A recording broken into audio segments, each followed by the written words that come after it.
밀워키 보스턴. 밀워키는 디트로이트를 상대로 시리즈에서 4연승을 챙기면서 4월 23일 이미 4강 진출을 확정지었다.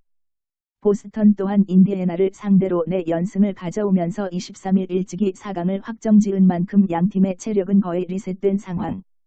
양팀 모두 선수층이 매우 두껍고 감독들 또한 전략가로 정평 나 있어 흥미로운 경기가 예상된다. 정규 시즌에서는 3번 만나 밀워키가 2승 1패로 우위를 점했다.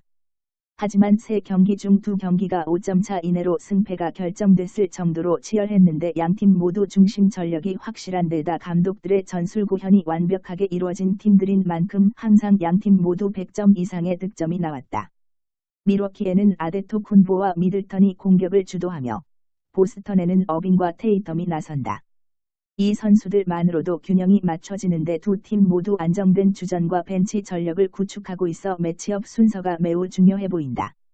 그러나 아데토쿤보는 보스턴을 상대로 평균 30득점 이상씩을 적립시키며 강점을 보였던 만큼 주전에서는 야간 유리해 보이는데 나머지 선수들이 아데토쿤보를 지원하는 정도가 승패를 가를 것으로 보인다. 하지만 진짜 문제는 부상이다. 밀워키에는 브록던, 보스턴에는 스마트가 부상으로 빠져 있기 때문에 수비에서의 변수가 상당하다.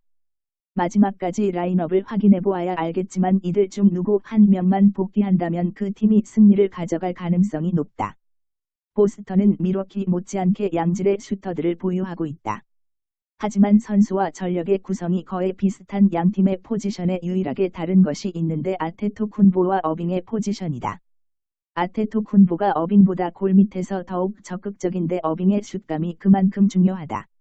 만약 어빙의 슛감이 좋지 않다면 예상외로 보스턴이 다소 끌려다닐 수도 있다는 말이다.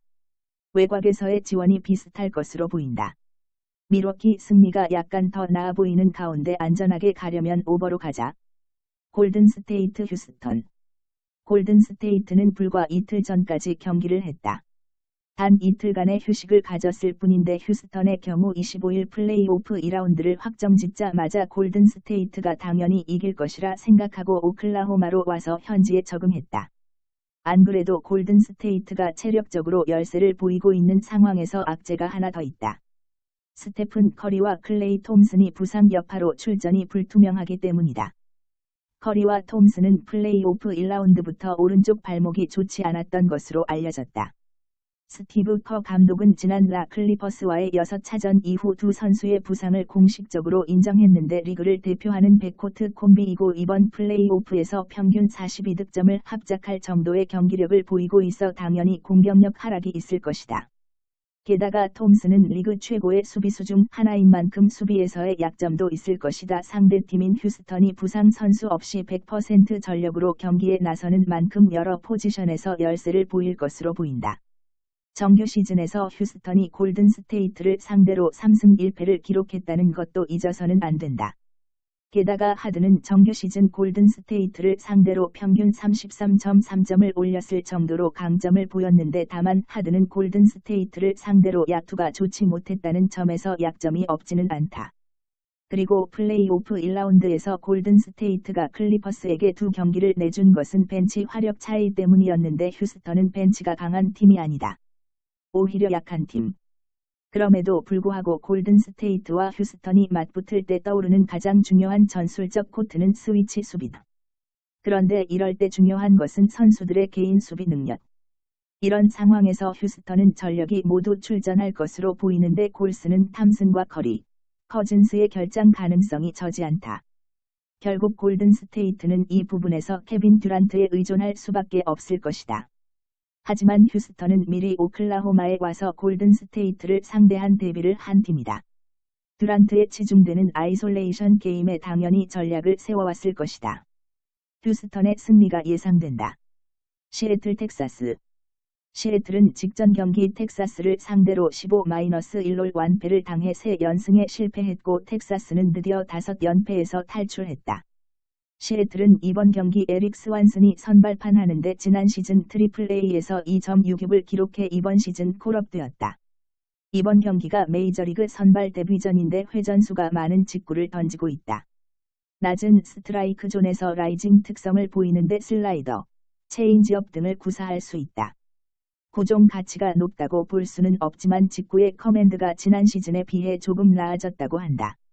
하지만 득점권에서 너무 많은 실점을 허용하고 있어 직전 경기 타격감을 찾은 텍사스 타자들에게 많은 기회를 내줄 것이다. 불펜의 컨디션 역시 이전 같지 않다. 텍사스에서는 랜스 린이 선발 등판하는데 랜스 린은 이번 시즌 5경기 2승 2패 6.52를 기록 중이다. 부진한 흐름 속에 타선이 이전 경기만큼 터져주기만을 바라야 한다. 직전 경기 3.1이닝 8실점 패전으로 말 그대로 두드려 맞은 상황이기 때문에 이번 경기 갑자기 반등을 바라는 데는 무리가 있을 것으로 보이는데 그래도 직전 경기 선발 전원이 안타를 쳐줬다는 면에서 설마 선발 전원이 갑자기 폼이 동시에 내려가지는 않을 것이다. 게다가 텍사스 타선은 낮 경기에서도 강하고 우완을 상대로도 강점을 보였기 때문에 이번 경기 우승 가능성을 높이고 있는데 선발 싸움에서는 뒤처질 것이 사실 거의 확정적이기 때문에 타선이 웬만큼 터져서는 승리가 힘들 것이다. 양팀 모두 현재 투수진 모두 타선이 낮다. 오버로 접근하자. 휴스턴 클리블랜드. 휴스턴은 직전 경기 클리블랜드를 상대로 연장 10회 끝에 솔로 홈런으로 3-4승리를 가져왔다. 이번 경기 웨이드 마일리가 선발 등판하는데 이번 시즌 5경기 1승 2패 3.58을 기록 중이다. 직전 시즌 2.57에 비해서는 약간 저조하긴 하지만 그래도 믿을만한 투구를 보여주고 있다. 직전 경기에서 6이닝 3실점으로 약간 주춤했기 때문에 이번 경기 반등할지에 주목이 모아지고 있는데 피안타에서 약간 흔들리기는 하지만 위기관리 능력이 꽤 좋다. 일단 3회까지만 잘해주면 3번지회 이후는 호투하는데 텍사스전에서도 3회부터 0점을 잡았다. 경기 초반의 분위기가 변수인데 경기 초반에만 버티고 0점이 잡힌다면 이후 이닝을 책임질 수 있을 거로 보인다. 다만 불펜진으로 가더라도 불펜진 또한 준수한 흐름을 보여주고 있어 불펜 경기로 거더라도 큰 열세를 보이지는 않을 것이다. 타선은 반등 중이라고는 하지만 아직은 믿을 수 있을 정도는 아니다. 클리블랜드는 이번 경기 카를로스 카라스코가 선발 등판하는데 이번 시즌 5승기 2승 2패 21이닝 6.00을 기록 중이다. 사실 지난 시즌에서 3.39로 호투해주던 선수였으나 이번 시즌 시범 경기에서부터 7.71로 꾸준히 부진하였기 때문에 기대치가 높지 않았으나 갑자기 최근 2경기 호투해주고 있어 기대를 다시 모으고 있다. 직전 경기도 시애틀을 상대로 7이닝 무실점으로 호투해주었는데 그래도 이 이후 경기에서 부상으로 조기 교체되었기 때문에 변수가 될 수 있다. 몸 상태가 완전히 회복되었다고 하더라도 기복이 심한 만큼 호투를 장담할 수 없는 상황이긴 하다. 타선은 확실히 앞서 있다. 직전 경기 휴스턴이 4득점을 뽑아내었다고 하나 사실 타선은 5안타만을 생성해 냈을 뿐이다. 타선의 집중력만 높을 뿐 타격감은 여전히 저조하다는 뜻. 타선에서 앞선 클리블랜드 승. 뉴욕 아일랜더스 캐롤라이나.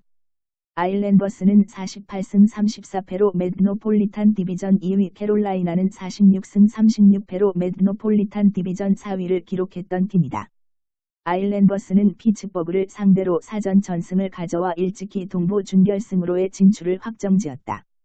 하지만 직전 경기 캐롤라이나에게 0-1로 아쉬운 패배를 기록했는데 저지하는 샷이 나왔지만 골리들의 미친 경기력으로 공격력을 뛰어넘는 수비력이 나왔다. 연장까지 이어진 경기였던 만큼 양팀의 경기력은 매우 팽팽했는데 이럴 경우 한 골 한 골이 매우 소중할 수밖에 없다. 디펜스 라이너들도 탄탄하고 골리도 탄탄하기 때문에 갑자기 이번 경기에서 득점이 많이 나올 가능성은 적어 보이는데 아일랜더스는 홈에서 강할 뿐 아니라 정규리그에서 캐롤라이나를 상대로 4경기 3승 1패로 상성에서도 전혀 밀리지 않았다. 세바스찬 아호의 부활이 간절해지는 경기인데 아호가 부활만 한다면 이번 시리즈도 어렵지 않게 가져갈 수 있을 것이다. 하지만 아호가 부활할 것이라는 장담을 이번 경기에서 하기는 어렵다. 캐롤라이나는 테라바이넨, 맥긴, 윌리엄스의 활약이 엄청난데 직전 경기에서는 조단 스타리 니노 니에더레이터와 브렛 피스와 호흡을 맞추며 득점을 만들어냈다. 아일랜더스의 경우 긴 휴식 중에 테라바이넨, 맥긴, 윌리엄스에 대한 수비책을 마련해 놓은 것으로 보이는데 캐롤라이나의 오펜스가 고른 활약을 해주고 있는 선수들로 인해 상상 이상의 경기력을 보이고 있는 것으로 보인다. 하지만 이전 경기의 득점은 말 그대로 운이 좋았다고 밖에 볼 수 없다. 누가 이겨도 이상하지 않은 경기이긴 했지만 뉴욕 아일랜더스의 홈 경기장은 엄청난 응원이 있으며 선수들 간의 소통이 불가능할 정도로 함성이 시끄럽다고 알려져 있다. 어린 선수들이니만큼 이런 압박을 오래 견딜 수는 없을 것이다. 뉴욕 아일랜더스 승. 언더. 산호세 콜로라도. 산호세는 7차전 승부 끝에 베가스를 걷고 올라와서 콜로라도를 홈에서 맞아 5-2로 무난한 승리를 가져왔다. 적어도 산호세는 홈에서만큼은 믿어도 좋은 팀이다. 게다가 산호세는 이번 시즌 46승 36패 퍼시픽 디비전 2위. 콜로라도는 38승 44패 센트럴 디비전 5위로 경기력의 차이가 적지 않은 팀이다. 콜로라도가 캘거리를 상대로 5경기 4승 1패로 엄청난 활약을 보였다는 점을 무시할 수는 없지만 한 차전에서는 적지 않은 경기력의 차이를 확인할 수 있었다. 산호세는 일단 골리 마르틴 존스가 안정적인 경기력을 보여주고 있는 가운데 공격에서 콜로라도를 압도하고 있다. 로건 커트워, 허틀, 케인 팔슨으로 이어지는 공격 라인이 매우 강력한데 정규리그에서도 사실 산호세는 콜로라도를 상대로 3전 전승으로 상성면에서 확실히 앞서 있었다. 손튼, 브렛 번스 등 사실 산호세는 이미 플레이오프 1라운드에서 주전급 선수들을 갈아넣었다. 혹사를 반복하고 있는 주전 선수들이기 때문에 원정에서는 사실 힘을 쓰지 못할 확률이 굉장히 높다. 홈아이스에서 승리를 가져오고 차라리 원정 경기에서 한 경기 정도 선수들에게 휴식을 준 가능성이 높다. 콜로라도는 필립 그루바우어가 갑자기 무너지면서 아쉬움을 남겼다. 게다가 1라인에서 란테스코그, 맥키넌, 란타넨이 좀처럼 상대 골리를 뚫어내지 못했는데 뎁스에서 그리 탄탄하지 않다 보니 뎁스가 두껍고 고른 활약을 보이는 산호세의 공격진에 비해 밀리는 경기를 할 수밖에 없다. 빠른 공격력으로 덤벼보려고 했지만 산호세는 골 앞에서의 디펜스가 좋은 팀이라는 것을 간과한 것으로 보였다. 물론 체력적으로는 확실한 우위일 수 있다. 하지만 산호세 경기력에서는 열세다. 산호세